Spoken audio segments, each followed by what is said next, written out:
Hello and welcome. This is NTA Tuesday Live and I'm Cyril Stober. The history of the automobile industry in Nigeria dates back to the pre-independence era when the Western world introduced its use to Nigeria. Now, during the oil boom of the 70s, 6 automobile assembly plants were established in the country, and these brought about quick development to the industry. Now, decades after the nation went through tough times and setbacks in its efforts to keep the wheel of progress in the automobile world turning, it is gradually rewriting the story with breakthroughs in domestic technology and innovative solutions in meeting national targets. Now, part of the government's decision to revamp the sector, the National Automotive Design and Development Council was established and has been manned by a world-class automobile designer, Jelani Aliyu, to encourage and promote the growth of local content. Tonight, Tuesday Live will assess the journey so far and this effort. But before we go into the program, let's get to see this report by Justin Bem Onyi. The automotive industry in Nigeria dates back to 1950s and consists of the production of passenger cars and commercial trucks. Early production was led by the assembly line of Bedford TJ trucks made by United Africa Company subsidiary, Federated Motors Industries, and SCOA's production of Peugeot 404 pickup trucks. Significant development began in the sector in Nigeria in the 1970s during a period of oil boom where the federal government signed joint venture partnerships with foreign car manufacturers to assemble vehicles and provide technical assistance towards vertical integration within the local industry. These foreign brands went on to dominate the industry from the middle of the 1970s to the end of 1980s, which then went comatose. And just recently, there had been a consideration that the potential market size for vehicles in Nigeria makes it an industry in which the country should have a competitive advantage, since the auto industry is strongly driven by economies of scale. And this, among other considerations, necessitated the government to awaken the industry to harness the potentials therein with the approval of the new Automotive Industry Development Plan in 2013. We need to look at where we were. About 7 years ago, there was very, if not an absence of production or assembly in Nigeria. Then because of the efforts of the NAIDP, the National Automotive Industry Development Plan, automotive manufacturing and assembly came back to Nigeria. On vehicle electrification, the National Automotive Design and Development Council (NADDC) has worked on the engineering and product development of 2 Nigerian and Africa-specific vehicles believed to contribute towards national development. These vehicles would be powered by new types of energy, renewable energy sources. They'll also leverage on the National Gas Expansion Program. In a tireless quest to locally produce automobiles in the country, the federal government wants to scale up the production of e-cars, calling for private partnership, and is also moving a step further in technology transfer. So we're saying, how do we move beyond the production and assembly of vehicles? We need to go into technology transfer. So we have commissioned the first 100% solar-powered electric vehicle charging station. This is a 100% renewable energy powered charging station to provide energy for these electric vehicles. Industrialization is proven to be the only way to go when it comes to creating jobs for millions of people. And talking about industrialization, experts have disclosed that no other sector can create jobs as fast as the automotive sector if given the right conditions. And the federal government says that is why it remains resolute to promote local production of automobiles to support job creation and a better nation. Justin Bemuni, NTA News. All right, that report sets the tone for tonight's discussion. Let's go ahead and introduce our guests tonight. I would like to welcome to this program the Director General of the National Automotive Design and Development Council, NADDC, Jelani Aliu, who holds the national honors of Member of the Order of the Federal Republic, MFR. Jelani, it's good to see you. Thank you. It's been Good quite to a be while. here. It has. Right. Okay. All right. We are also joined tonight via Zoom by engineer Ibrahim Isa Gachi. He is Managing Director at Dangote Peugeot Automobiles Nigeria Limited. He is in Lagos. He joins us via Zoom. Good to have you with us tonight. Thank you. Good We are to be also there. joined by Manish Rotagi, Managing Director of Von Automobiles Nigeria Limited and Managing Director Stallion Auto Keke Limited. He's also in Lagos and joins us via Zoom. Good to see you. Thank you, sir. Thank you. Right, Thank you, and Mr. also here tonight is Rajinda Malhan. He is Executive Director Stallion Group. He joins us from Dubai via Zoom. Good to have you with us tonight. Good evening, Amai. Okay. Thank you for having us with you. Right. Let me also welcome to this program Taiwo Shitu, Group Executive Director, Lanre Shitu Motors. He joins us also via Zoom from Lagos. Hello and welcome to Tuesday Live. And also here tonight is Chinedu Ogwebu. He is Managing Director, OMA. He also joins us via Zoom from Lagos. Thanks for being with us tonight. Thank you.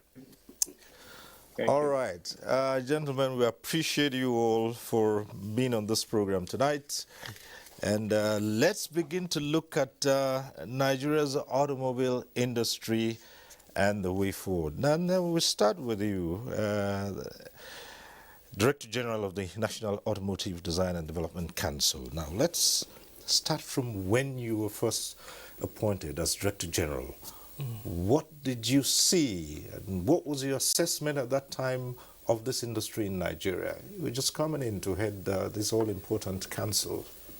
Yes, thank you very much. I'd like to begin by saying that it's very good to be here and to see you. Mm-hmm. And I'm also very excited and honored to be back in Nigeria, to have this opportunity on this presidential assignment to head the National Automotive Design and Development Council.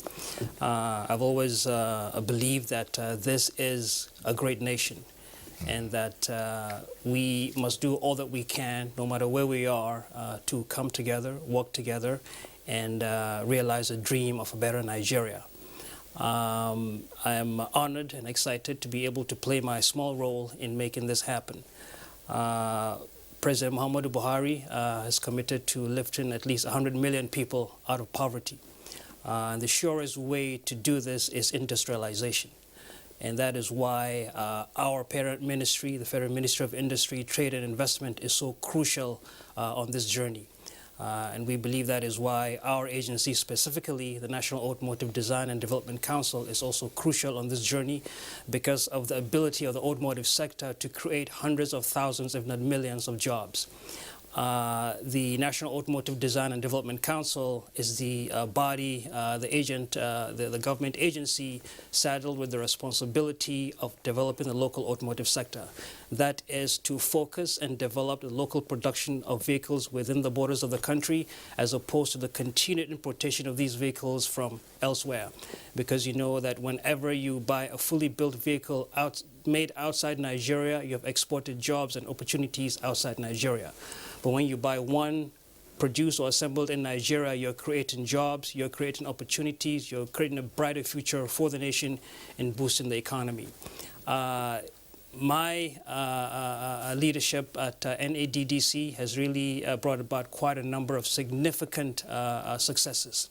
What we're implementing is the NAIDP, the National Automotive Industry Development Plan, which has 5 key elements: investment promotion, development of infrastructure, market development, development of standards, and skills development.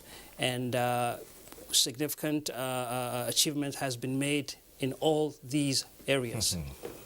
Right, but you see, one of the things that would interest most people is we're talking about Ejelani Aliu, world-known, I mean, who's made so much waves in the United States with General Motors, for instance. And coming back with that background, it was like coming to start from scratch. What were the biggest challenges here that you thought you could deal with? Yes, like I mentioned earlier, I see huge opportunities here. I see the need for a comprehensive vision, and NADC being part of that. A little bit of history. In the 70s and 80s, we had quite a number of companies that were up and coming. Peugeot, Volkswagen, Steyr, Namco, Leyland. Things were really happening, and there was more and more production. We all remember the brand new 504s and Volkswagens. Then around about 1986, something terrible happened. The price of crude oil that the country was so dependent on dropped from $27 to below $10. So overnight, Nigerians became poor. They could no longer buy those new Peugeots and Volkswagens. So those companies folded up, not because they wanted to leave, not because the federal government said stop production. They folded up because Nigerians could no longer afford those vehicles. So things went south, went down. The NAIDP being championed by the NADDC, which actually in the last couple of years has really gotten a boost, has begun to bring about a reverse to that trend. So much that as we speak, over 500 billion naira has been invested by credible companies from both outside and within Nigeria to set up assembly plants and production plants. We have gone from almost zero production after those first set of companies folded to today we're producing electric and gas-powered vehicles.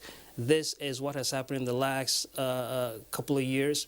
And the electric and gas-powered vehicles that came onto the scene within the last 1 year.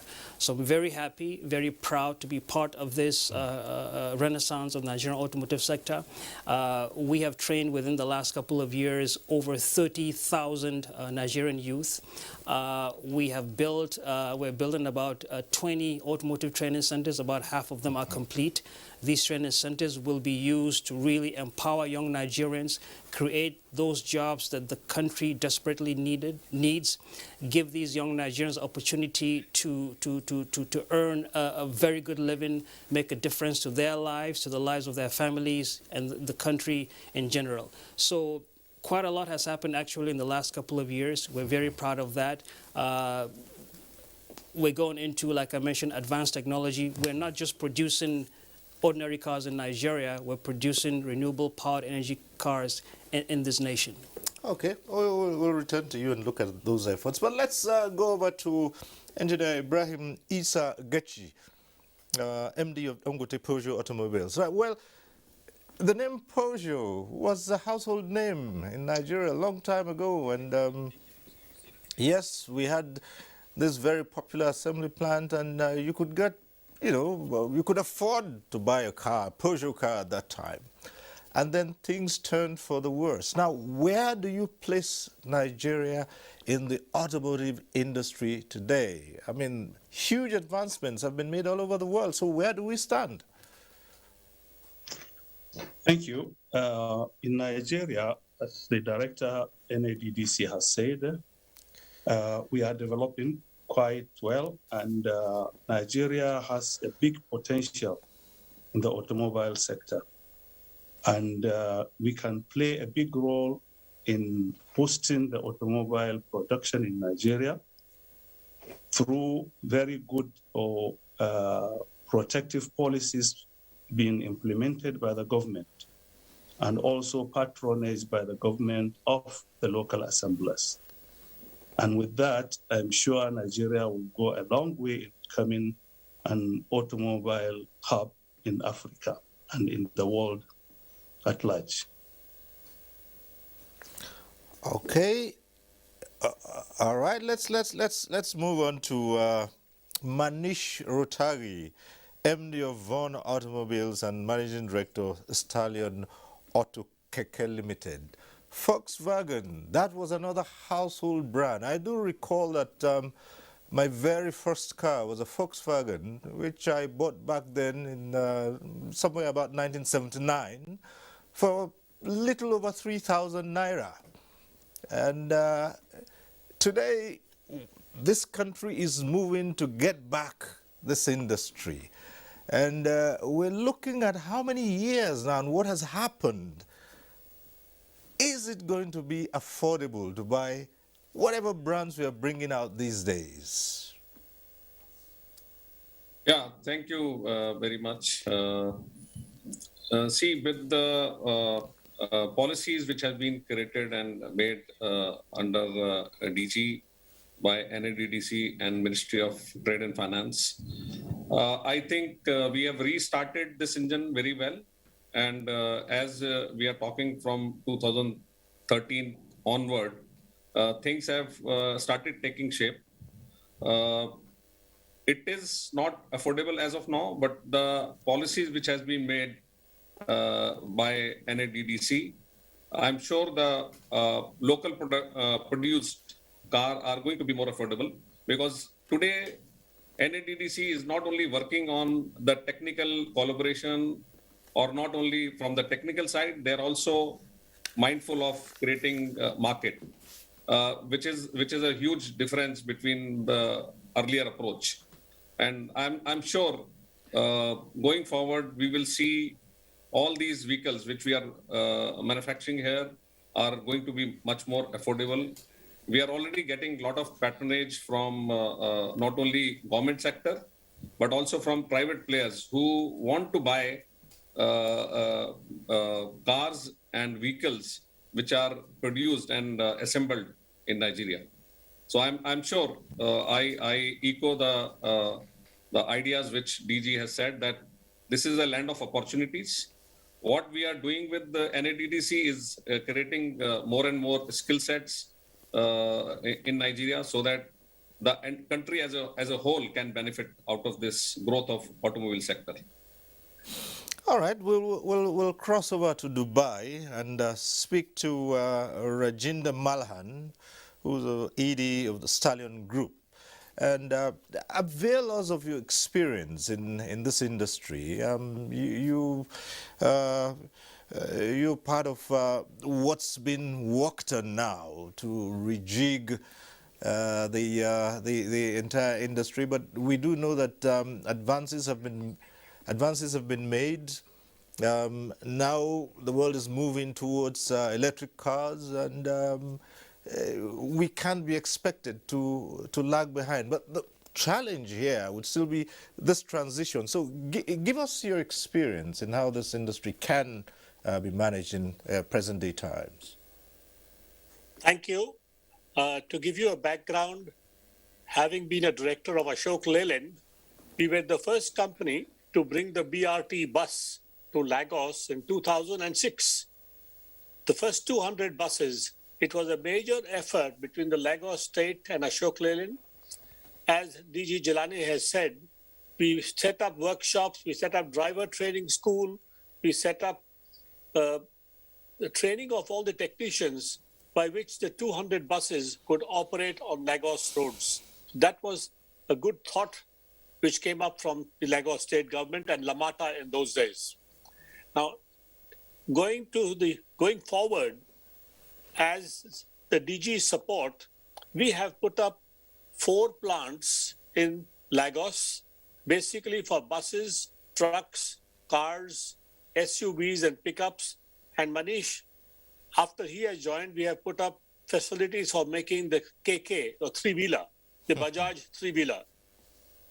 We have a production capacity installed of more than 100,000 vehicles. And we are confident that the market will grow to that level in due course. But more important is, you asked the question, what is the future? The future is clean energy. We were, with the help of the government and the DG, we launched the Hyundai Kona electric vehicle the last year. And now we are trying to bring in light-duty trucks for last-mile delivery and light-duty passenger vehicles, all running on electric, along with the charging infrastructure to get a clean, zero-emission atmosphere. The efforts with the support of the government should bear fruit. I think DG will confirm that we are trying to work at the Abuja site for a fleet of vehicles with electric energy and charging support, which is being already done, like solar energy, which the government is supporting us in the charging stations. But more important, which I'm going to request here on site, is that we do need help to create the long-term future for the country. One is we have to have our own testing facilities. The design is being done by the NADCC, but either from India or from Europe, we need a large automobile design testing infrastructure so that the vehicles in Nigeria are no less than what is manufactured anywhere else in the world. The other major issue is, like the heavy-duty vehicles need proper driver training. As Ashok Leyland director, we had once proposed, we have set up a school, which is theoretical. But what we do need is an infrastructure for driver training so that anybody driving a long-distance heavy-duty truck has been trained how to use a vehicle and to get the best life of the same. What is required is not much, 50 acres of land, and I'm sure a company like Ashok Leyland would help in setting up infrastructure for driver training. They run 2 units in India and train 200,000 drivers a year, not small. 200,000 truck drivers a year are trained in their driver training center. So we seek the support and blessings of DG in these initiatives. And like he said, to get multinationals to come in, we have Nissan, we have Hyundai, we have Changan, we have Honda. We have a battery of foreign players who are willing to come into Nigeria. And as the market grows, you will see more and more of these big players wanting a share of the market. Nigeria is a huge country. Okay. We should be actually producing not less than 200,000 vehicles a year. And that can only happen with the government guidance and policies. Thank you. All right, thanks. And back to Lagos, we go over to Taiwo Shitu, Group Executive Director, Lanre Shitu Motors. And well, in the past, so many of the motor vehicle companies here sold Nigerian at least assembled cars before things fell apart, as it were. Now that there is this rejuvenation of that industry, where would the local motor vehicle companies step in here? Because over time, they became used to importing and selling foreign brands. There was virtually nothing to sell here. So how does this key into this new effort to build Nigeria's industry almost from the scratch?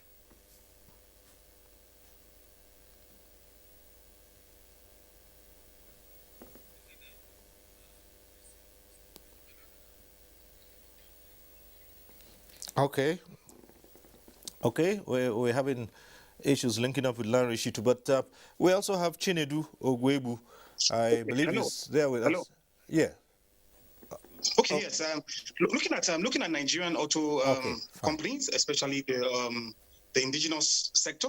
For Lanre Shitu Motors is 40 years. We are 40 years now. We'll be 41 years by this year, and we've gone very far. We finished our first assembly plant, that's our truck assembly plant in Amuodofin in Lagos, especially precisely.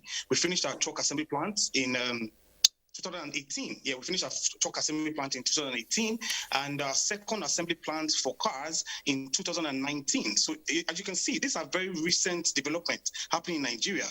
Even in this year, we got our truck assembly plant to let you know that it's not just the foreigners that invest in Nigeria. We have local Nigerians that believe so much in this country. Right now, for last year in December, our truck assembly plant got the best truck plant in Nigeria by the Nigerian Auto Journalists Award. That's the Niger Award. It's the best and the most prestigious award you can ever get in Nigerian automobile sector.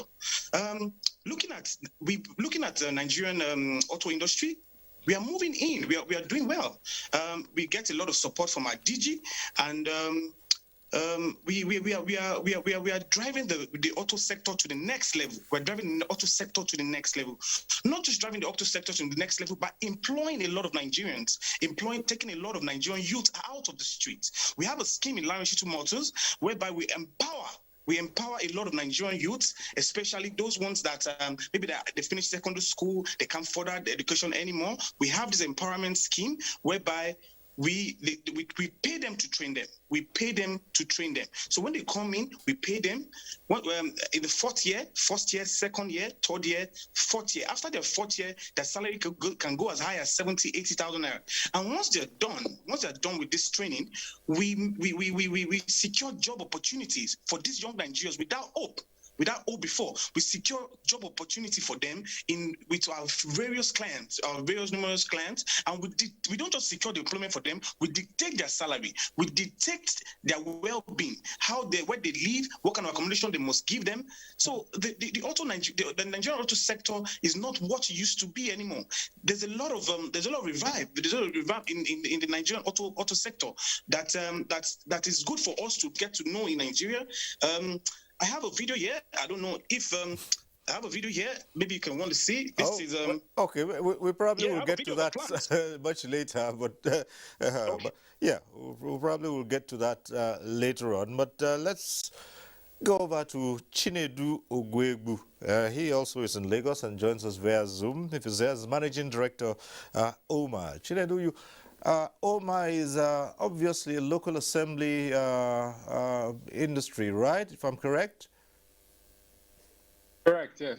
Well, local brand. All right. And you do know that Nigerians brand, are said to be very innovative. I mean, from little or nothing, Nigerians have built themselves up. And you recall that even when you had assembly plants, Nigerians, mechanics on virtually every corner of the street could fix virtually all kinds of vehicles. And even after it became so difficult to get in new vehicles, you found some Nigerians who were able to, convert certain vehicles and still keep some others run on the road. Now things have moved to a higher level, and we're looking at this country producing such innovative people who will be in the auto industry to drive it. Now, how are you keen into that from the private sector?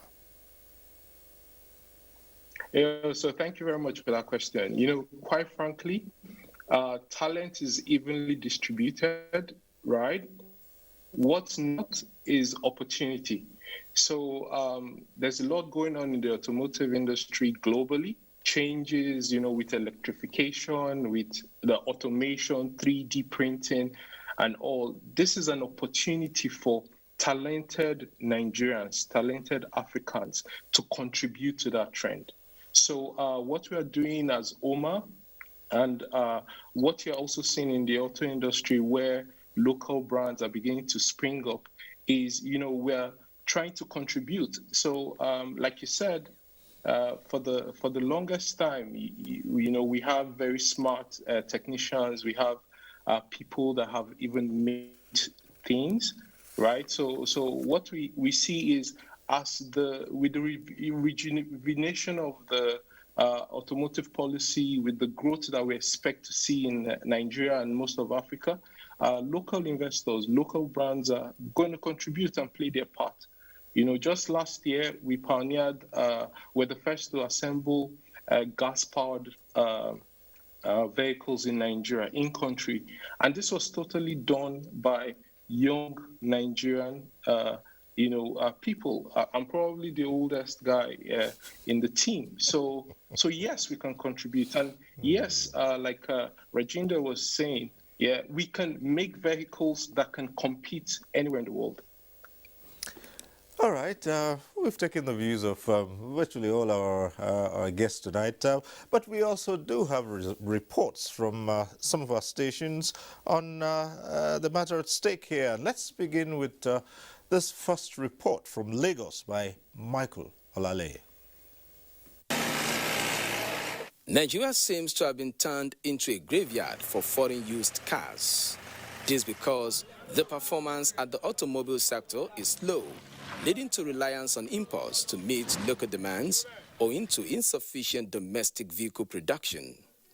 This was not the case in the 1970s, when the nation can boast of 6 active automobile plants with capacity to meet the transportation needs of the people. Although the National Automotive Design and Development Council says at present there are 31 licensed manufacturers of vehicles with capacity to produce 205,000 automobiles, just a few are working because of funding challenge. This is a major constraint to the emerging and growing automobile industry in the country. The question is, the government need to ask them, what is their difficulty? What are the challenges that they have that makes it impossible for them to assemble vehicles in Nigeria?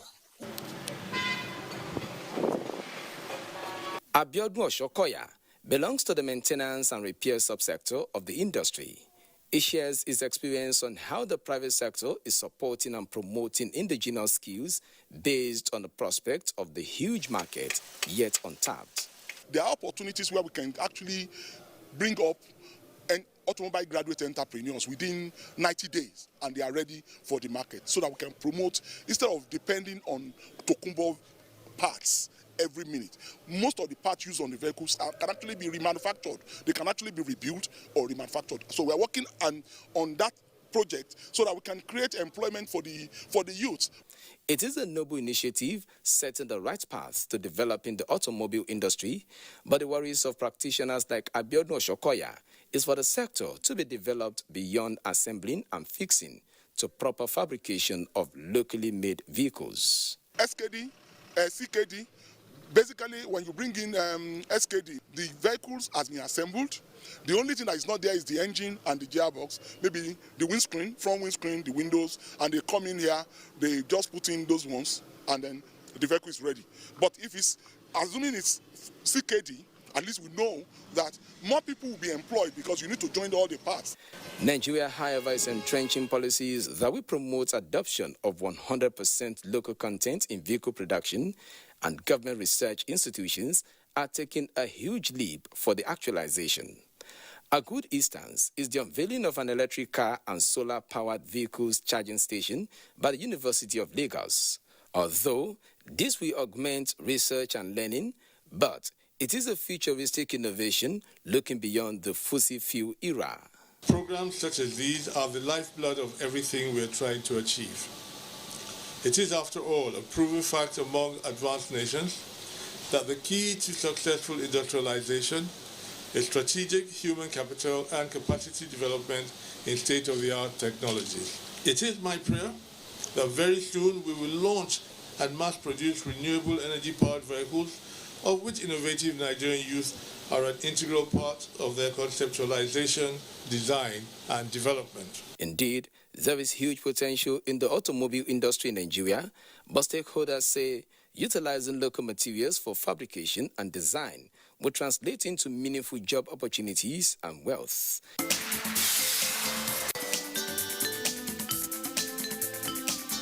From Lagos to Maiduguri, where next report originates. Let's go on to Maiduguri and take this other report. On a daily basis, quantum leap in technology across the globe continues, with innovators thinking outside the box, with evolutionary strides to provide easier means of communication and transportation, among others, for sustainable growth and development. Mustafa Abubakar Gajibo, a young Nigerian inventor in Borno State, made history by displaying his talent and technical know-how in the engineering profession by fertilizing ideas to fabricate a noiseless and 100% zero-emission vehicle towards repositioning the automobile and manufacturing industry for the better. A visit by NTA to the workshop of the young Mustafa Abubakar Gajibo shows different innovations like electric tricycle, ongoing construction of a computerized bus for transit, and others, as well as specialists making the dreams of renewable energy a reality in Borno. This is the future. This is the way we can still maintain our cost of mobility, cost of transportation. And this is more sustainable. We already know the dangers that the climate change is posing to the society right now. So what these cars do is it brings or reduce the risks to zero level, whereby there is practically no risk for man out there. To Gajibo, the future of automobile industry rests solely on the cordial relationship between the public and private sectors for sustainable development. So I would say so far it's so good. We have moved from building those, converting those buses to designing and building of a fully electric bus, which is going to be fully built here, as you can see. And then we designed it to be a bit lower bed, so as even physically disabled people and old people can find it easy jumping into our bus, because this is a bus designed for mass transit. The young inventor made passionate appeal to government and non-governmental organizations to give the much-needed support to technological and contemporary initiatives so as to promote indigenous innovative skills for the overall growth of humanity. As a company which is driven by technology and innovation, we are always looking at ways and how we can solve problems that our people face day by day. We are coming up with many more technologies very soon. On the part of the government, Commissioner of the Ministry of Science, Technology and Innovation in Borno State, Engineer Babagana Mustafa Malumbi, revealed that federal government has agreed to allocate 0.5% of the gross domestic product to research and development, which will hopefully boost the morale of the private sector. We are planning to see how we can use the renewable energy, which is abundant. We have them in abundance here, especially the solar energy, so that we create charging point for them. Also, we intend to profile all the young innovators, researchers in the state for the purpose of giving them backing, so that we are also giving them training on how to access international grants. I'm so overwhelmed to see that our own younger generations, mainly from Borno State, are capable of producing electric cars. This is something that all of us have to praise it.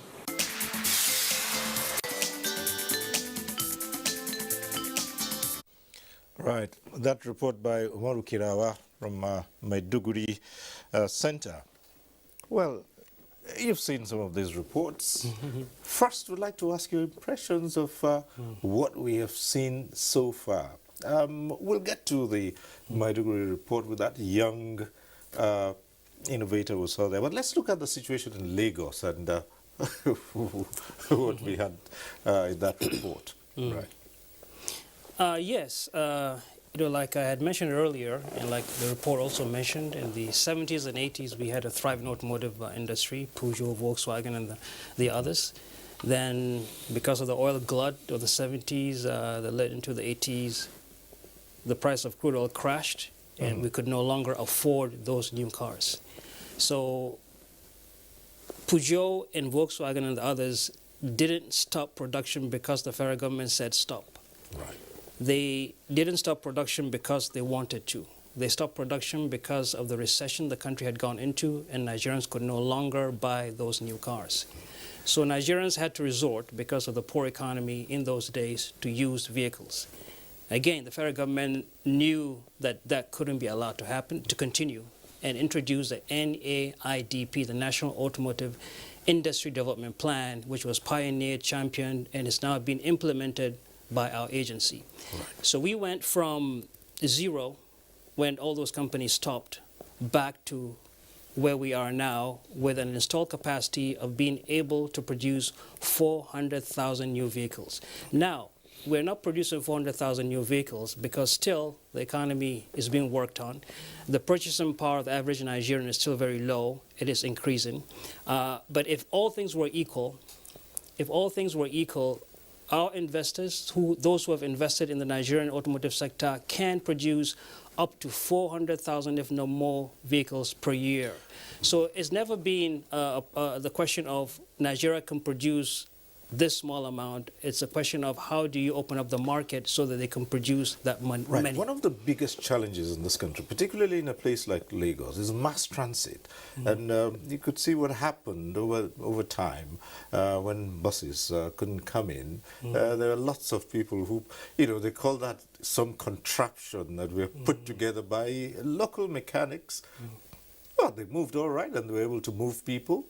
For a long time. That's without regard, of course, to challenges of pollution and all that. And those became ubiquitous modes of transportation in that part of the country. Now, other parts also adopted it.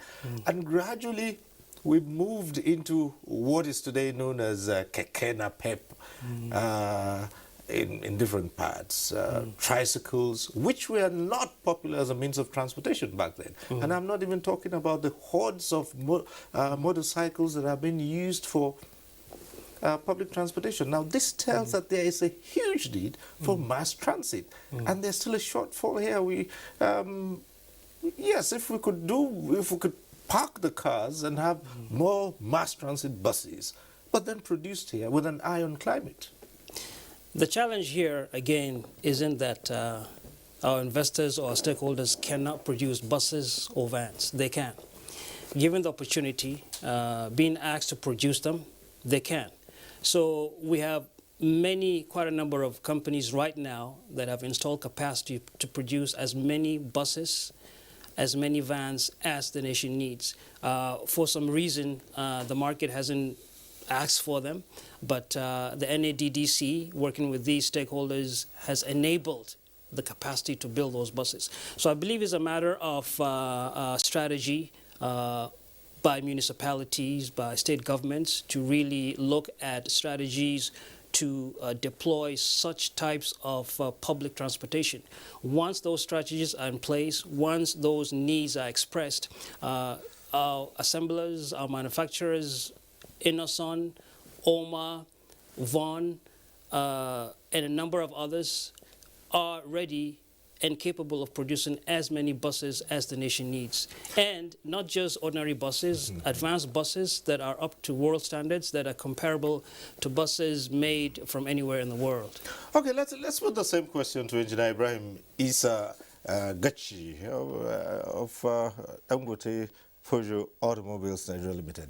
A lot of Nigerians say, look, the emphasis should now be on mass transportation, mass transit buses, and less on, individual pleasure of cars and things like that. Because, look, you're in Lagos, a city that has so far defied every attempt to ease traffic congestion. With so many cars, so many methods adopted to reduce the congestion. It's not, so many think it's better to concentrate on mass transit buses and de-emphasize personal vehicles. What do you say to that as keen into this revolution, if I might call it?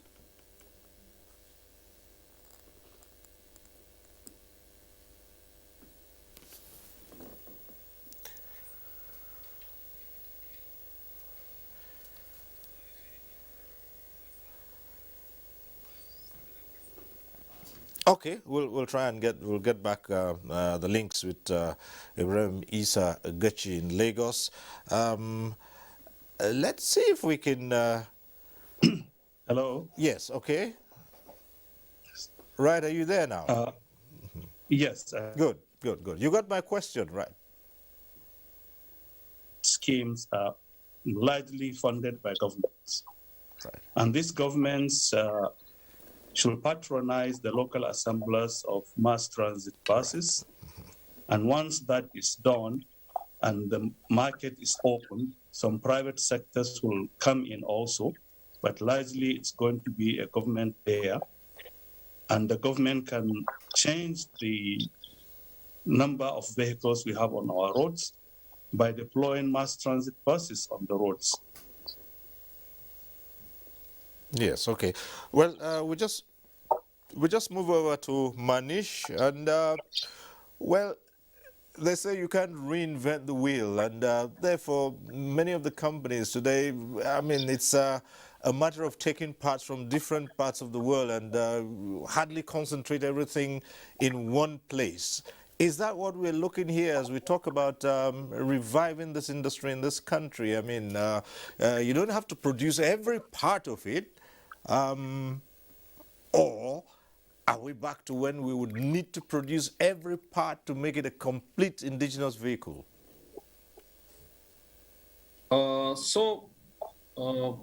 I think we are taking steps to localize many parts. For example, today our buses, we get about 40% or 35 to 40% local parts when we assemble a bus at our plant. We are taking a lot of efforts to get at least about 7-8 parts locally produced for our KKs. So we are working in line with the government policies, and there has been a lot of improvement towards that. There are vendors who are coming up and setting up their shops to produce components which are world-class components and which can be used to produce world-class automobile in Nigeria. So we are taking steps towards that, and the government policies for that are right now much favorable. Most of, as I told you before, many of the private players as well as government, state government and federal government agencies, they are currently patronizing products which are produced locally. So they also want to know what kind of local component we are using. And thanks for getting to that. I would see it is not only about the governmental agencies, but also every Nigerian has to look at how they can contribute. Sometime when you want to grow the nation, you also look at little sacrifice. I would urge everybody to look at things when they buy. It is not only about automobile. I'm talking in general. The items which can be produced locally, there's no need for us to go and buy from outside. Okay. So we are of that policy at Stallion Group.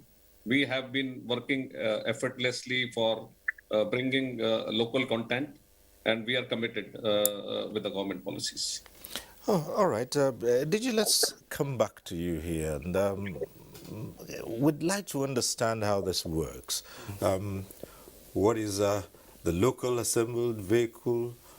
And the other part of it where there are already international brands who decide to come and set up in the country. They still produce their brands, but it's largely fabricated here in Nigeria. What's the difference between that and one that bears a local and indigenous name and all that? And take us through what are the difference in that, because we do see some of these brands in different parts of the world. They carry the same international brand, but they are localized. They're produced in those countries.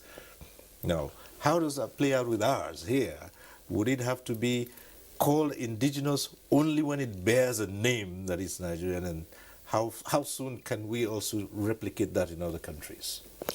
Yes, the automotive industry is one of the most exciting in human history. As we all know, the automobile, I believe no other man-made product has so much emotional connection with humans as much as the automobile does. And it has transformed and evolved over the years since the first vehicle. the first Daimler, the first car ever made. It has come a long way. The vehicle itself has come a long way in the way it looks, in the way it functions, the way they are conceptualized, designed, developed, produced, and sold has also changed. Gone are the days where a company would produce 80, 90, 95% of the whole vehicle, the tires, the nuts and bolts, the seats. Production now has evolved to such a manner where it's a collaborative effort. It's truly global. A Toyota made in the United States has parts coming from Japan and other parts of the world. Right. A Chevrolet made in the United States has parts coming from China, Brazil, Canada, and other places. So what happens is a company that conceptualizes a vehicle, designs it, and then begins to engineer it. And even that engineering gets some design houses outside to help it with that engineering. And then all the different bits and pieces and the components of that vehicle actually come from suppliers. So a vehicle is conceived by an entity, by a company, but it takes hundreds of other companies to make it happen, situated from around the globe. So when you talk about of a Nigerian vehicle, it's never ever going to be everything made in Nigeria. Right. That's not what to be proud of. What to be proud of is a vehicle designed and developed to fit the culture, climate, terrain, and economic structure of Nigeria, put together in Nigeria, creating jobs in Nigeria, applicable to our extreme environments in Nigeria, adding value to Nigerians every day. So we've gone beyond where if it's a Nigerian vehicle, everything has to be in Nigeria. The important thing is for that vehicle to add value to the lives of Nigerians. And I think we're doing it by multinational corporations and by indigenous corporations. So it takes both to really make this happen, and I believe we're on the right track. Now, developing these talents, innovative talents, designers that we see here, we've had young people with little or no background, and coming up with amazing designs. What is your organization doing about those people? How much of encouragement do they get from the Automotive Council? And is there a deliberate development process for such young and smart kids we have on the streets today? Yes, this is a very, very important question. And like they say, it takes a village to raise a child. We have done and will continue to play our role in developing local talent. All the countries and nations that have advanced, they do that because they believe in individual talents. Every person, every young girl, young boy is born with a talent. And talent doesn't have to be in design or any type of creativity. It could be in mathematics, in science, in management. You have geniuses in television, such as you. But each person has a talent. Some people go through life without understanding what their talent is, and some are fortunate enough to understand what it is and are helped to develop it. There are tons of talented young Nigerians. We have begun to identify some of them in the automotive sector. Those who are very good practically with automotive technology, we're taking them through training, and that is why we've built automotive training centers to do more of that.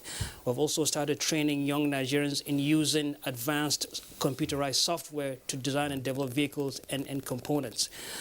So we're doing that. What we hope to do is these that we've begun to identify. The report earlier mentioned that we're working on 2 Nigeria-specific vehicles. I can't mention what they are for confidentiality, right. But these would be vehicles that we've designed at NADDC. We're now taking them through the engineering and product development paces. We have identified young Nigerians that have gone through some of our training who will now be part of our team. As I speak, we have about 3 young Nigerians, very talented in automotive design, working with us. So we will continue to identify that type of talent and add value to it. And we'll also encourage parents, mentors to continue to identify what young Nigerians are good at under their mentorship, and don't force them to do what they are not meant to be, understand what they are good at, help them succeed, understand the paths that those whom they admire have gone through, help them go through that path so that they themselves become professionals that can add value either independently or through teams to make this country better. Right. On the matter of designs, if you look at many modern vehicles these days, they all look the same. I mean, the matter of being streamlined has been carried to such levels where sometimes it's difficult to really tell the brand of a vehicle because basically they all look the same. Now, are we going towards that? Are we going to see these vehicles churned out from Nigeria looking like that? Because I hear someone say, oh, perhaps we might just come out with something which would look more like a box on wheels. Yes. So in the early part of automotive history, cars had a lot of character because designers were free to just go crazy with it. So they came up with different forms and shapes, and each car had a unique identity. Then along came the need for aerodynamics, streamlining those vehicles, and they began to look similar. And unless you really sometimes looked at a vehicle for a long time, yes, they began to look like one another. But that phase and then that stopped, and then a group of young designers came onto the scene, and they began to design some crazy cars that looked, sometimes you wonder why it looks such a way. But now there's a fine balance beginning to happen. Right. Vehicles are looking very aerodynamic, and yet they have character. All you need to do is look at some of these new vehicles designed out there, and they are unique, streamlined, but very with a lot of character. Let me speak to Taiwo Shitu, Group Executive Director of Larry Shitu Motors, who's still with us. And what we're asking here is, in putting together most products, not just beyond automobiles, this is what I'm saying. Quite a number feel that one of the challenges we have here is finishing. Yes, we can get a lot of things manufactured here, but the finishing is always the challenge. You have so many rough edges. Now, and that is one of the fears of the industry now that we're coming into it. I mean, people are, well, apprehensive to some extent that can we begin to look at how to do proper finishing, especially taking into account safety measures, going by what's going on now.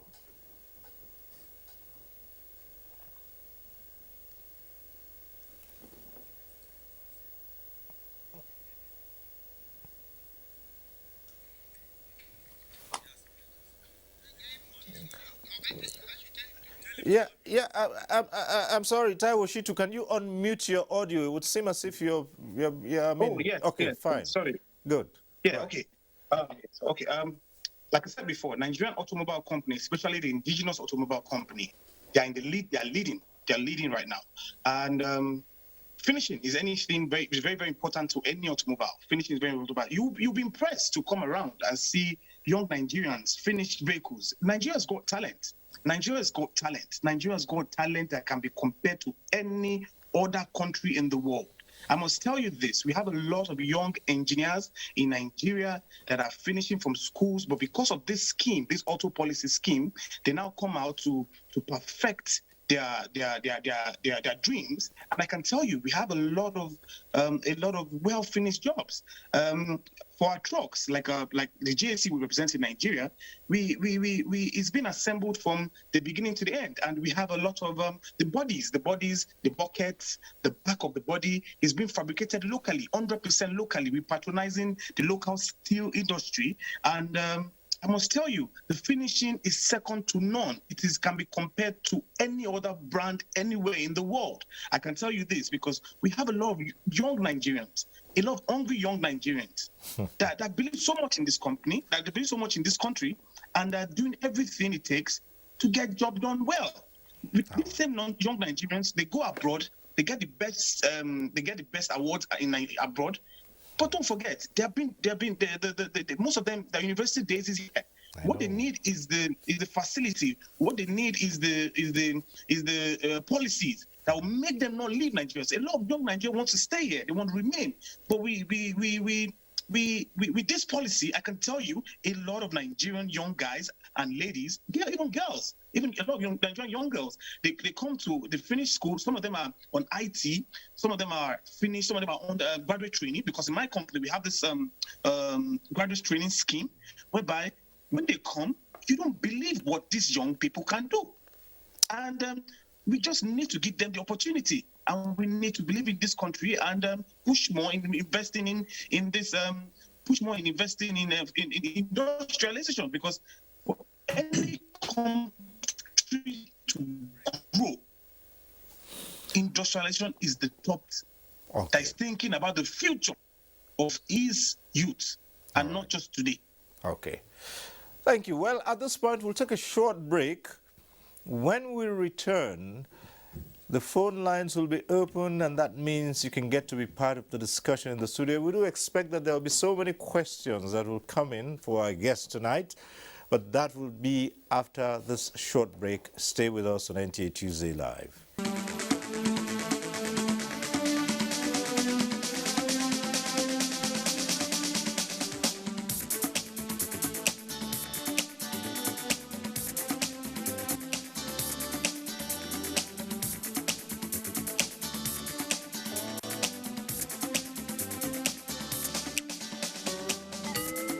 NTA Tuesday Live, a network issue-oriented innovation talk show.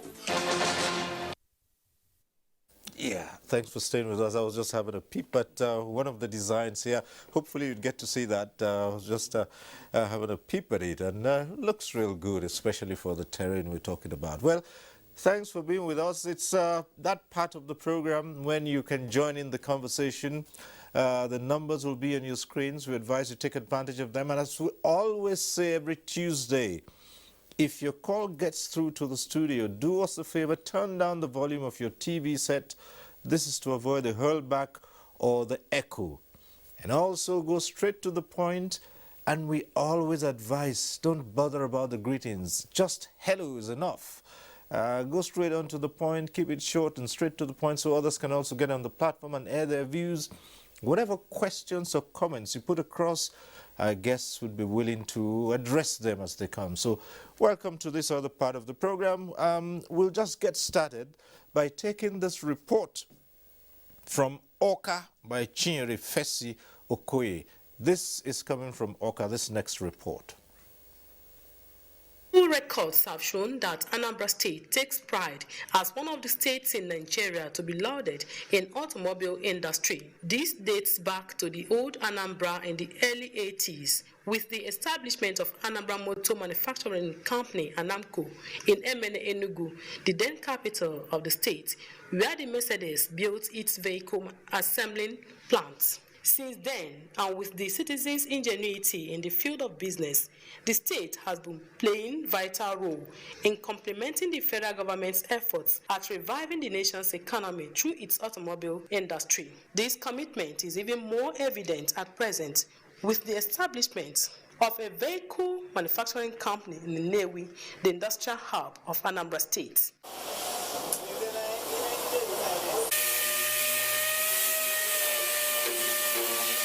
Our challenges, Nigerian problems are tackling one by one.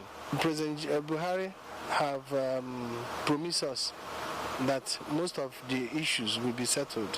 Automobile industry being very symbolic and such a large employer and source of pride in many local economies, the federal government introduced the Nigeria Automobile Industry Development plan in 2013 to revitalize the auto industry. However, the National Automobile Design and Development Council, NADDC, needs to put more efforts in ensuring full implementation of various policies put in place for the development of automobile industry in Nigeria. And ensure that they create enabling environments for industries to thrive.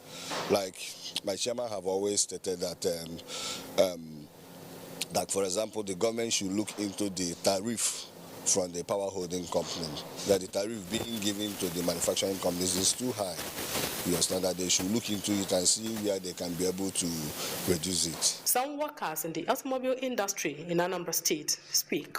Made in Nigeria product is strong, nice.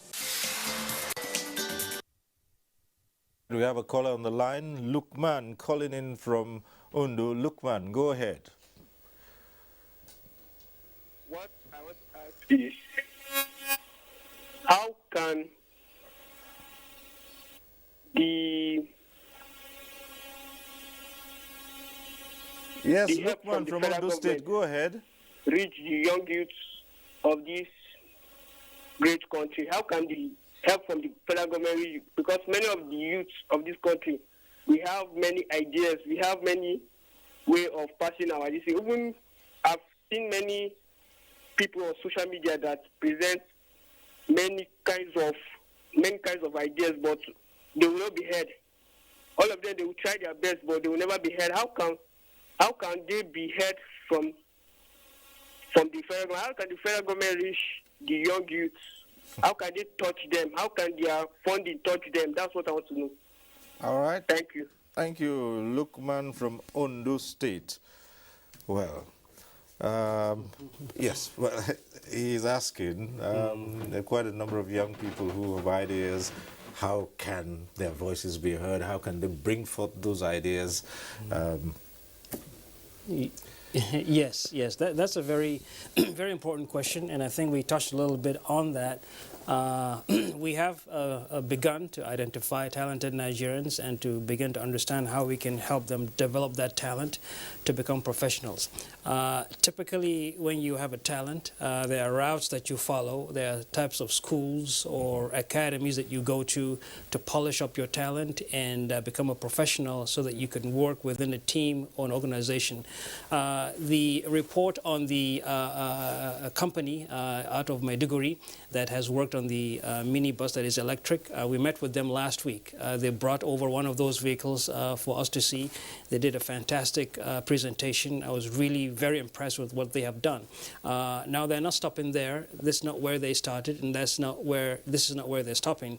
They're going forward to set up a production plant. So we, as a regulatory body, will work very closely with them to see how best they can do that in the most efficient manner so as to produce world-class vehicles that meet minimum world standards. So once we understand a talented youth or group of Nigerians who have a vision and a mission, we're very willing to sit down, talk to them, advise them, and see how they can develop their talents or the solution that they have brought forward. All right, we have another caller, Farouk, calling in from Kanu. Hello, Farouk, go ahead. Hello, Mr. Surya. Good evening. Good evening, go ahead. Yeah, I'm calling you from Kanu, sir. I'm a technician of Mercedes-Benz. So right from my childhood. So all my brothers, about 5 of them, I groomed them, and all our house now, everybody in our house now is a technician. So I have been hearing of Mr. Jelani right from almost my childhood.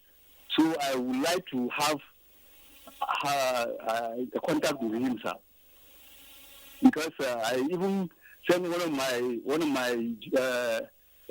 my son to Pan in collaboration with the Kano State government to Kaduna. He had a training of a 9-month training. So now, and he's operating his own mechanical workshop at Zaria Road in Kano, sir. So I don't know how I can reach him because I have a talented people with me around me. Okay, fantastic. You'll talk about linking up with the Automotive Council, yes? Yes, send us a message through our Facebook account or Twitter, and we'll respond to you as quickly as possible. I'd also like to mention that out of the automotive training centers we're building across the country, one of them is in Kano, and we're almost done with that. So that will give an added platform for us to really empower the youth of Kano and that surrounding area on mechatronics and other automotive-related fields. So we really do look forward from hearing from you and how we can really support you and those close to you in in adding more value to the Nigerian automotive sector. Okay. Let's keep the calls coming through, and certainly whatever issues you raise, we'll address them. But let's get back to one of our guests now, Chinedu, who is Ogwebu, who is Managing Director of OMA, is in Lagos. Now, if you can hear me, Chinedu. Now, yes, we do have very innovative and talented people and who are doing their best to join in this revolution. And you heard in one of our stories that said all that is needed is for consistency in policy and for agencies of government to do exactly what they're supposed to do, to drive this policy, and it would be fine. Now, looking at it as a player in this industry, what are the challenges that you think must be surmounted as we get to reviving this industry in the country?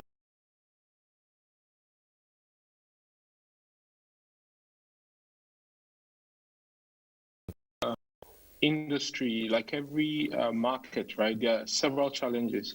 Yeah, so like you said, everywhere in the world as well, government policy usually trails innovation. So sometimes the private sector is running a bit faster than, and then the governments are trying to catch up. So the one of the biggest challenges we face, locally is market access. So the truth is, in most countries, in most markets, vehicles or assets like vehicles are purchased with financing. So, but when you look at Nigeria, this was quite popular like a few years ago. So 2006 to 2008 and 2010, there was a lot of activity in the vehicle financing space, but that dried up after the financial crisis. So what would really drive up the volumes is where the end users are able to pay for these vehicles that we all assemble over time. So I'll say that that's one of the biggest challenge. Of course, the NIDP is yet to be signed. So the earlier that happens, the earlier as well we'll get investors, and we get a lot of traction in the space. But I'll say the biggest will be financing. All right. Okay. Let's get back to the phones. We have Moses, who's calling in from Eula. Yes. Good evening. Good evening. Go ahead. Yes. Thank you for this opportunity to speak to you at the studio. My call is to ask exactly what the mandate of the National Automotive Council of Nigeria is do with. If they are regulatory bodies, and what exactly are they regulating? And clamoring for the need to develop that sector. We already have companies like Innocent and PAN in Kaduna, the Defense Youth Assembly of Nigeria, that the took over and the license to operate. Now, sir, a country that has always been clamoring to want to see a development in that sector and investment.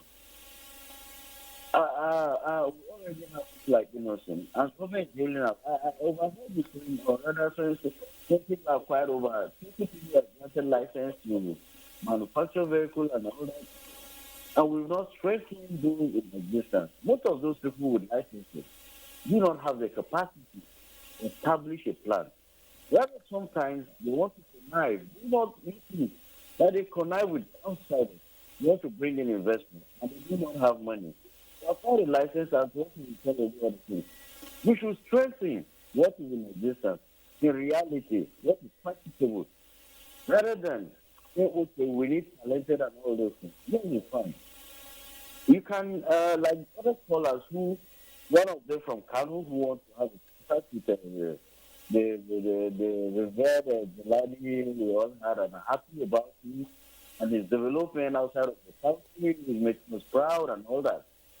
Yes, he's now on, but I wouldn't want the way he speaks and understood everything. I don't want to believe he's one person that will have this Nigerian mentality of favoring sectionalism in terms of that development out of things. If you consider the woman in the East, he's doing very well. He told me, and how many of the government agencies and parastatals have patronized that man to encourage him to produce more and to correct whatever they don't want for his production. He's doing so well. If there is any government intervention, Moses, I'm afraid about that. I'm sorry. Moses, can you hear me? I'm just putting my mind. I want to understand some things.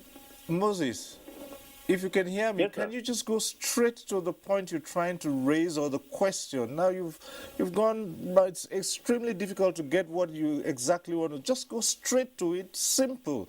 This is what I think. This is what I want to ask. It's straightforward. Okay, one. I would suggest that there is known in existence.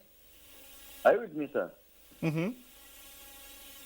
If there is no one, I would suggest that in every state of the federation, there should be a contact office and a scout. How do I put it now? People from that agency or office, from Jelani's office, where it's heading, to scout for talented individuals to bring on board. One. Secondly, we should not be open to so many licenses, granting licenses to every Nigerian who will have a way to come and apply the license to manufacture vehicles, and at the end of the day, they are not up anywhere. We should encourage those local ones, those Innocent and the ones in Lagos, in Kano, and everywhere, to come on board. So from there, they can set up plans. Let's say every Mr. A, Mr. B, Mr. C having a plan to build a car plant anywhere. They can expand before anyone. Let this business. More or less. Okay, fine. From all I can put together, you want to know whether it's open, this encouragement is open to anyone from any part. Well, perhaps a DG here would speak on that. Yes, I'm not sure I followed all that you had mentioned because I think the line has there's a little bit of a problem with the connection. But we must continue to remember and acknowledge that Nigeria is a democracy.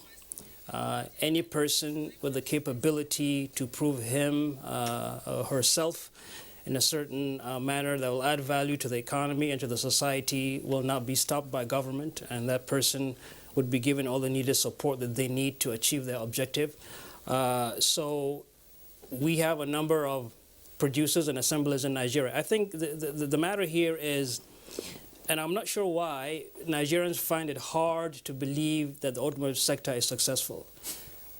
Probably people expect a made-in-Nigeria vehicle to look like it came out of the 60s or 70s. No. The vehicles that are produced and assembled in Nigeria are as good as those made anywhere in the world because these are internationally credible companies that work at a high caliber. A vehicle assembled or produced in Nigeria, let's say by Honda or by Hyundai or by Innoson, must meet minimum global standards. And that is why Innoson not too long ago got the MANCAP certificate showing that the vehicles had gone through stringent engineering tests and had passed them. So we have made progress. We have to begin to think positive. The narrative has changed. Nigeria is producing vehicles. Nigerian companies are exporting vehicles to Mali and other countries. We're about to start doing that to probably other parts of the world. We were in South Africa not too long ago at the IATF, and we exhibited, we sort of promoted the vehicles made in Nigeria. People were excited. Yes, it is hard to believe that we do make vehicles. I understand that. A vehicle is a very sophisticated piece of machinery, but we have made progress. All you have to do is go around Lagos, Ota, Nnewi in Anambra State, Kano, Kaduna, and see the magnificent work these people are doing. People believe in the Nigerian automotive sector and they have invested in it.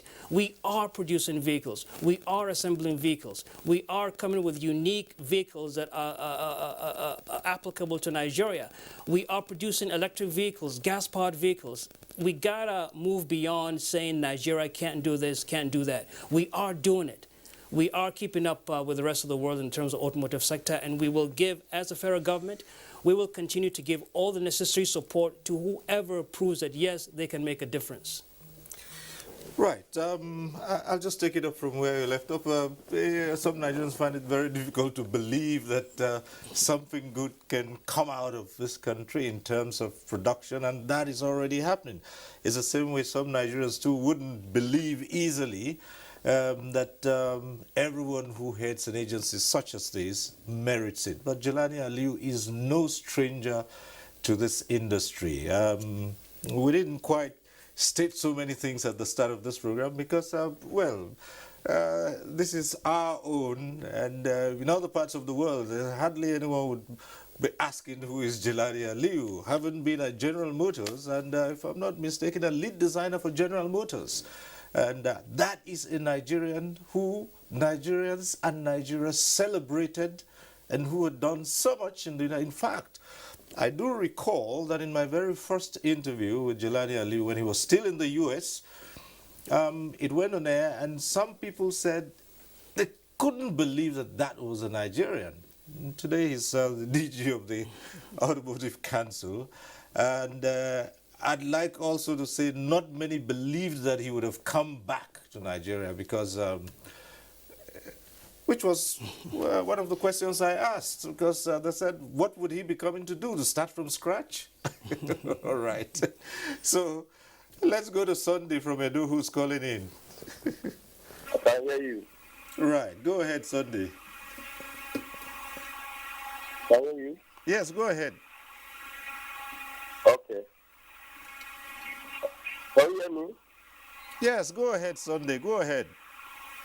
Okay, sorry for me. Yeah, classic law.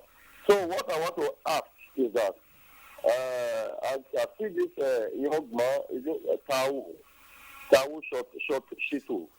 Yes. And he was saying that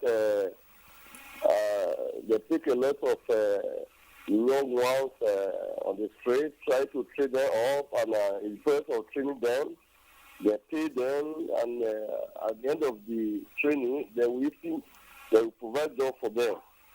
So I want to know, where is this taking place from? Is it from Lagos or from Abuja or from every other state? That is the reason why I want to know, because I see a lot of guys, a lot of young ones who are dropped out from school. They don't have jobs, so they are wandering around. I don't know if this kind of opportunity is available.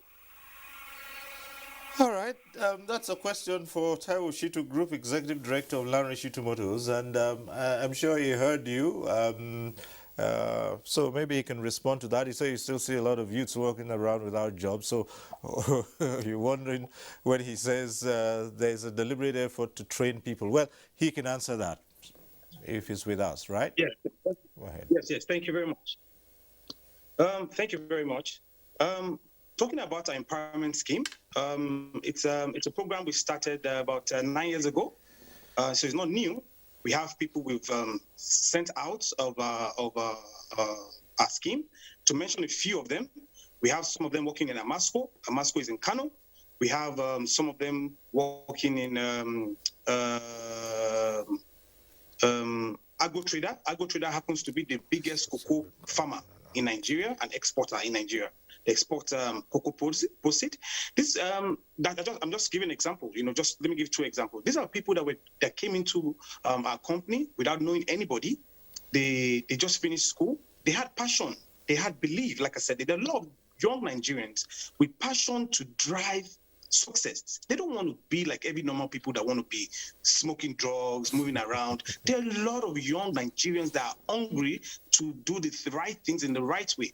Many of them approach us, and when they come to us, the criteria that you must be able to read and write. You don't even have to have a BSc or a school cert. As long as you can read and write, because of the technology of these days now, you must be able to document some things. As long as you can do that, you come into our office, you send your application. Once you send the application to us, we have our branches in Lagos, Port Harcourt, Abuja, Kano, Ilorin. And in all these places, we have the scheme across. For example, Desmond Elliott, that's honorable representing Sulere 1.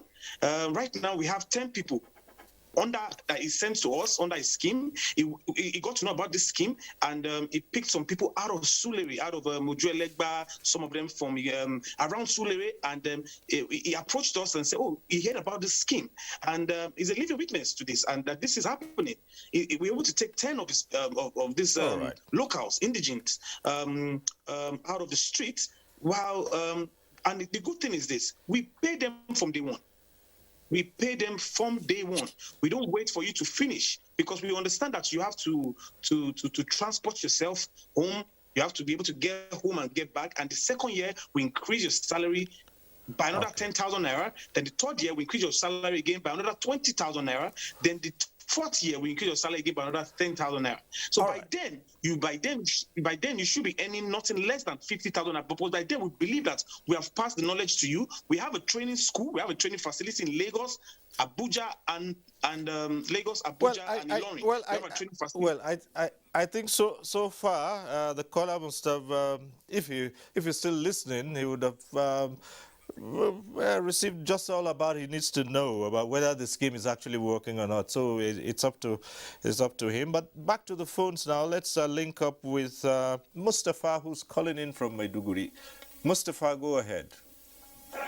Okay, my name is Mustafa, calling from Maiduguri. So as I would say a contributor, a player in the automobile industry.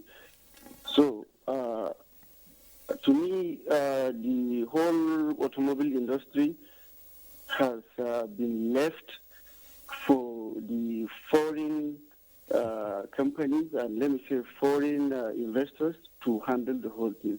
That's why most of the vehicles we are producing or assembling here in Nigeria are not affordable to Nigerians. So the main point here is we need to come back to our tables, to draining tables. Let's know what our people can afford. What most of the vehicles you see around in the streets are within the range of 1 to 5 million. 90% of the vehicles in Nigeria are within the range of 1 to 5 million. So let's come down to our drawing tables. Let's see how we can produce vehicles that our people can afford. Okay. I think to me that's the way forward to the whole automobile industry. Thank you. We'll refer this suggestion to Ibrahim Isa Gachi, who's the MD of Dangote Peugeot Automobiles Nigeria. You heard the man. He says, how would these vehicles become affordable? Of course, I don't want to think he means that we should be buying brand new cars like I did in my day for 3,000 naira. but go on. Yes, Engineer Ibrahim Isa Gachi, if you're there. Thank you. What's making the vehicles very costly is the purchasing power of Nigerians has dropped. And that's why they can't afford to buy brand new cars. With an improvement in the economy, I'm sure, and Nigerians will be able to buy new cars, and also some purchasing schemes whereby you pay installmentally, which most local assemblers are about to begin, especially our own company, Dangote Peugeot Automobiles Nigeria Limited. We have that in our plans so that you can approach us and pay installmentally and afford to buy or get a brand new car. But it's not that the manufacturers are just putting prices arbitrarily. If you take the foreign exchange in Nigeria, it has also gone up. If you take the cost of logistics in Nigeria and other manufacturing costs, you'll find that most of the assemblers are not making very huge profits as the purchasers are thinking. And they are just putting their cars very expensive. No. I think it's the economy that is making the cars unaffordable and not the manufacturers. And with good government policies, protective policies for the local assemblers, patronage, and availability of foreign exchange, then the manufacturers will begin to reduce their prices because the cost of manufacturing will also drop. So that's what I have to say about the purchasing of the cars being very expensive. Okay, let's see if we can still link up with Manish Rotagi, if he's still with us, the Managing Director of Borno Automobiles and as well as Stallion and Stallion Auto Keke Limited. Manish Rotagi, if you're still with us, there's also this question of affordability. Maybe you'd like to address that from your perspective. Yeah, so as I said earlier, affordability has been a challenge. And when we see affordability, it's not only about the acquisition cost, it's also about getting vehicle financing easily available.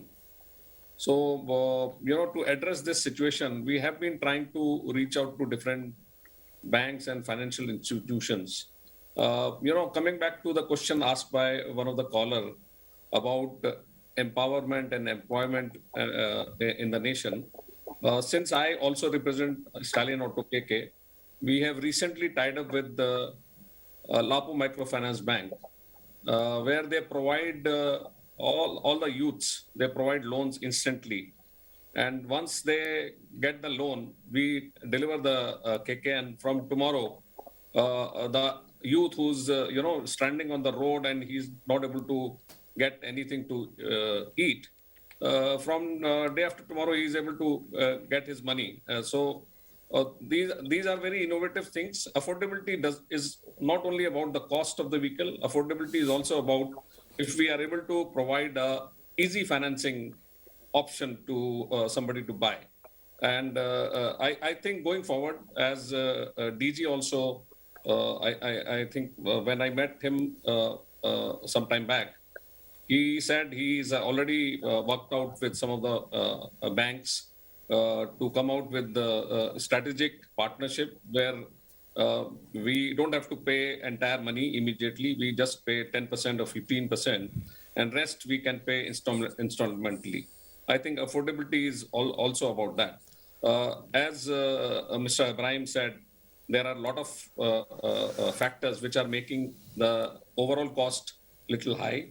But vehicle financing can make it much more affordable. And by and large, Nigerians are, they have the intent to pay back the money. So I believe if banks are more coming forward, affordability can be settled easily.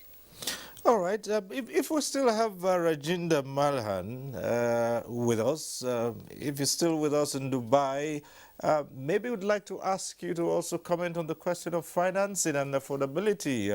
You did say Nigeria is a huge market and people would be ready to, willing to invest. And the thinking here is that the more investments you have in this industry, perhaps with the right circumstances, the lower the cost of owning them would be. Would you like to comment on that, Rajinder? Yes, Cyril. Yeah, good. It is 3 a.m. in Dubai, and I have a few comments to make on this question and what you had asked earlier.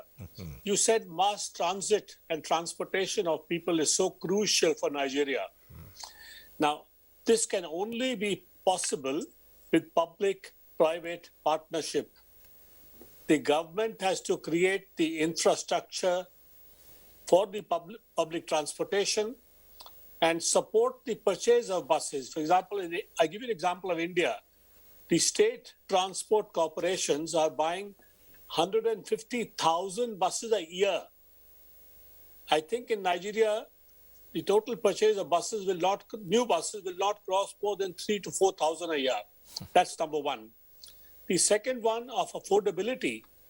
We had the same problem in India. We could never afford a car because imports were too costly. The government and private sector started a people's car, Suzuki. And that was the start of the nascent automotive industry in India. They built up components, they built up, even today, Suzuki holds more than 60% of the Indian auto market.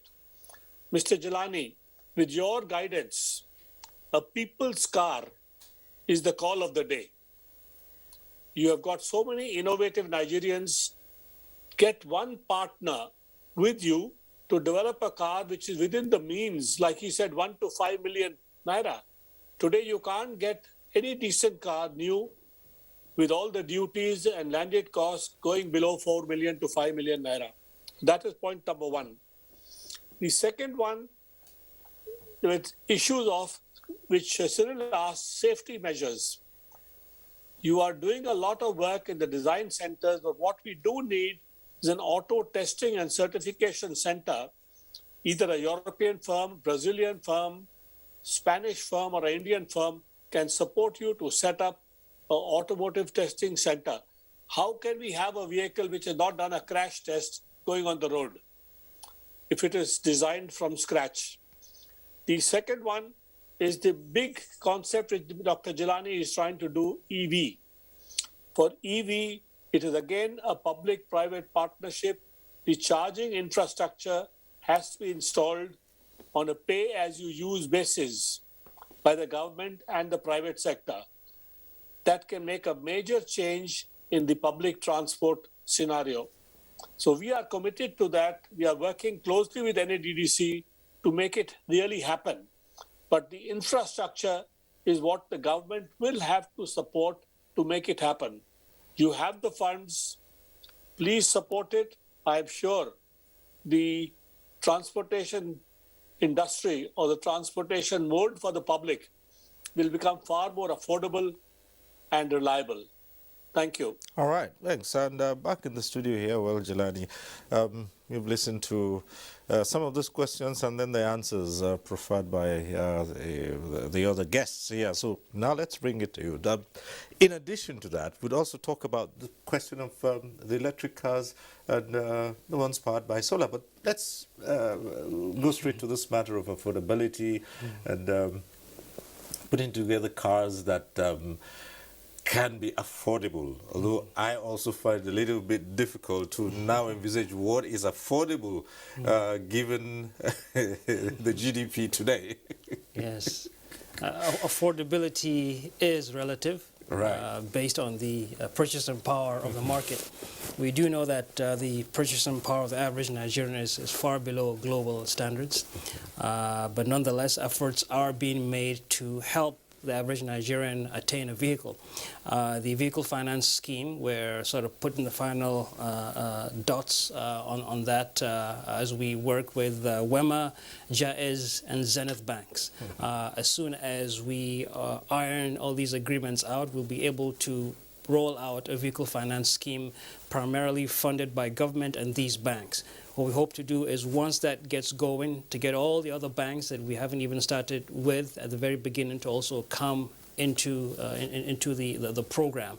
And yes, I do agree, an affordable car right from the start in terms of how it's designed, developed, and produced. And I wish I could show that, but I can't. I wish I could, but I can't. Oh, well, but okay, we'll still get to I'll look show at it to you. Right. Okay. Privately. It was very confidential. But we have started working on an affordable Nigerian vehicle, and we're working towards producing a fully functional prototype that companies in Nigeria can then take and mass produce. We as government can only act as catalyst and come up with concepts that are doable, that are realistic, and then because government is not in the business of business, but we will act as catalysts, come up with this concept with the support of stakeholders, and then have the stakeholders themselves that are in Nigeria mass produce this vehicle for Nigeria and Africa and hopefully to the world.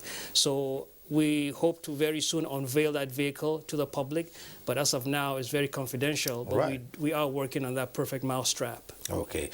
Now the question of the electric cars, which you see now. The world is moving to cleaner energies, and we're thinking here, is Nigeria really ready for that? And you know, the first thing you hear, you know, once you bring up the matter of an electric car, people would say to you, look, why don't we just power our homes first and get through that before we begin to think of powering the vehicles, because where are we going to get the power from? Right. Yes. Electric vehicles are an interesting lot. They are sci-fi, they are crazy technology, but they're also realistic. They're very real, they're with us. When we started to promote vehicle electrification way before the first one was assembled by Hyundai, Stallion Group, a lot of people thought we were crazy. The same thing you mentioned, they're saying you can't even power your homes, schools, and businesses. How are you going to power this vehicle? We said, yes, that is true. We do have problems with power, but one must never be defined by his or her current challenges. One must always be defined by what he or she can achieve and by a better tomorrow. We know we are bigger than those problems, and we will work to resolve them. So we supported Hyundai. They went ahead and they started to assemble the Kona. And then back to the problem of power, we looked around, we looked up, we said solar. So we designed, strategized, and built 2 100% solar-powered charging stations, the first in Sokoto, the second in Lagos. They were commissioned last year. Now we're working on the third one in Nsukka.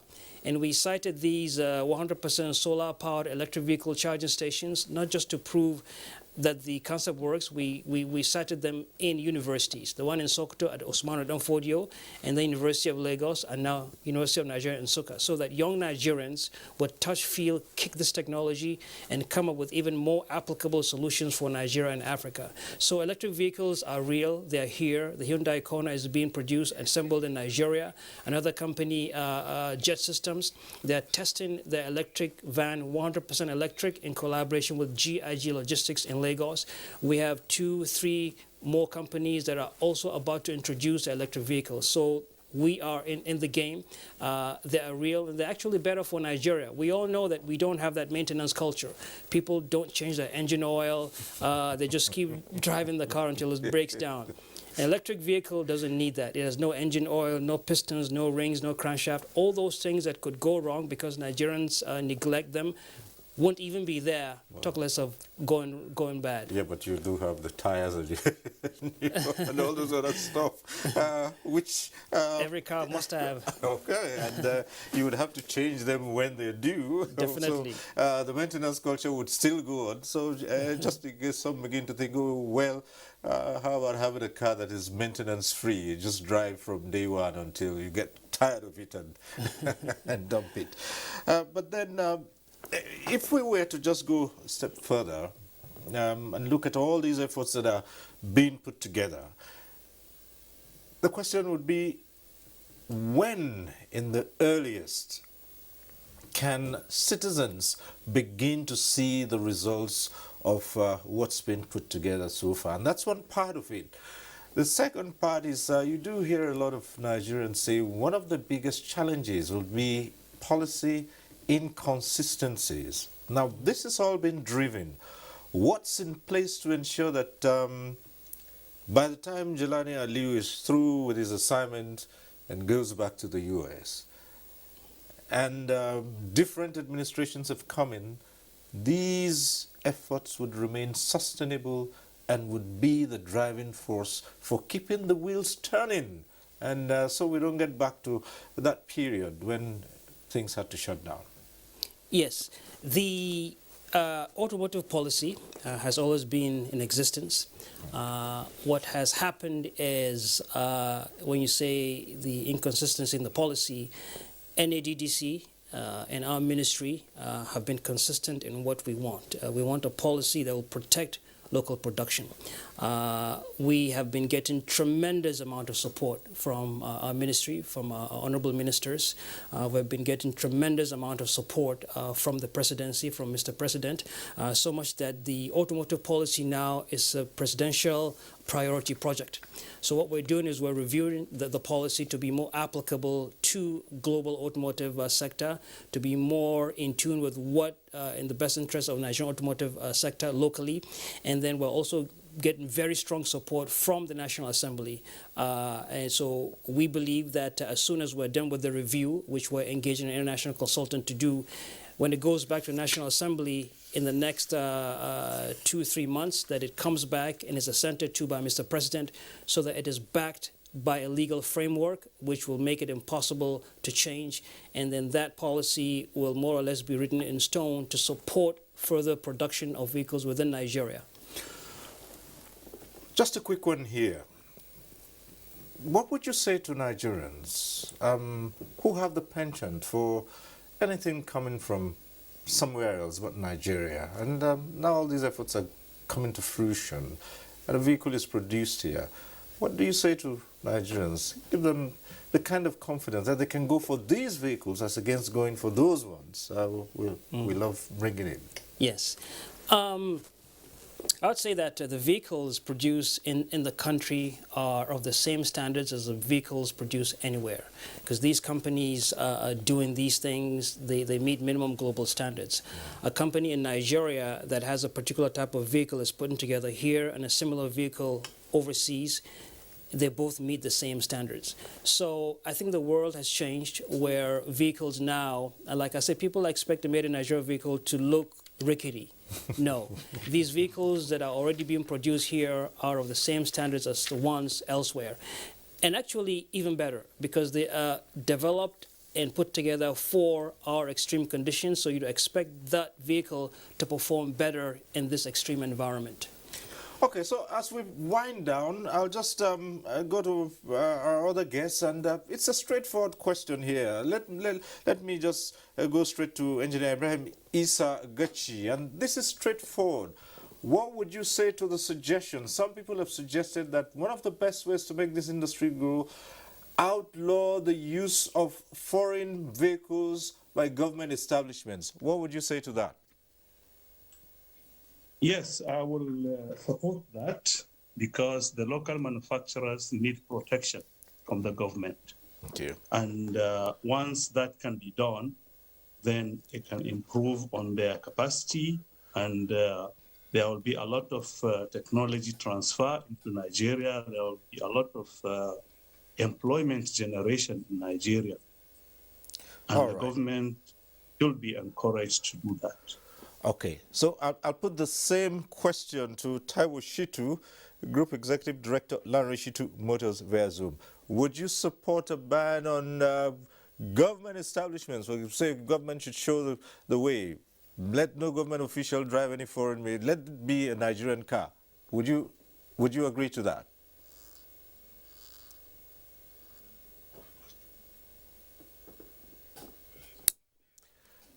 Well, okay, we'll just try to link up. We could quickly run out of time. If we could get Chinedu Ogwebu to also comment on that question quickly. Chinedu. Yeah, sure. Government should lead by example. So we should buy local to grow the country. So I'll support the our government buys locally assembled vehicles. And by government is one of the biggest buyers of new cars anyway. So they are inadvertently supporting imports if they are buying or not buying from local assemblers. All right, thank you so very much. And well, we'll have to leave this conversation at this point. As I always say, no one program can take care of all aspects of any issue. So this is where we must leave this conversation and maybe pick it up again sometime later. For now, we would like to thank all our guests. We'd like to say thank you very much to Jelani Aliyu, MFR, Director General, National Automotive Design and Development Council, NADDC. It's always a pleasure to have you talk about this. Thank you so much for coming on. My pleasure. And we'll still look forward to discuss in greater detail what efforts are going on and the results. And well, I might still have that privilege to have a sneak peek of yes of that design. Yes. All right. Thank you so much for coming on. My pleasure. Tuesday Live. Right. Yes. And to our other guests, I'd like to say a big thank you to all of you. Bye-bye. Engineer Ibrahim Isa Gachi, Managing Director at Dangote Peugeot Automobiles Nigeria Limited. Manish Rotagi, Managing Director Borno Automobiles Nigeria Limited, and also Managing Director Stallion Auto Keke Limited. Rajinder Malhan, Executive Director Stallion Group, who joined us via Zoom from Dubai. Taiwo Shitu, Group Executive Director Lanre Shitu Motors, who joined us from Lagos via Zoom as well. And Chinedu Ogwebu, Managing Director OMA. He also joined us via Zoom from Lagos. Thank you, gentlemen. Thank you for being on this program. Thank you. Bye-bye. Thank you very much. Thank you. Okay. Yeah, bye.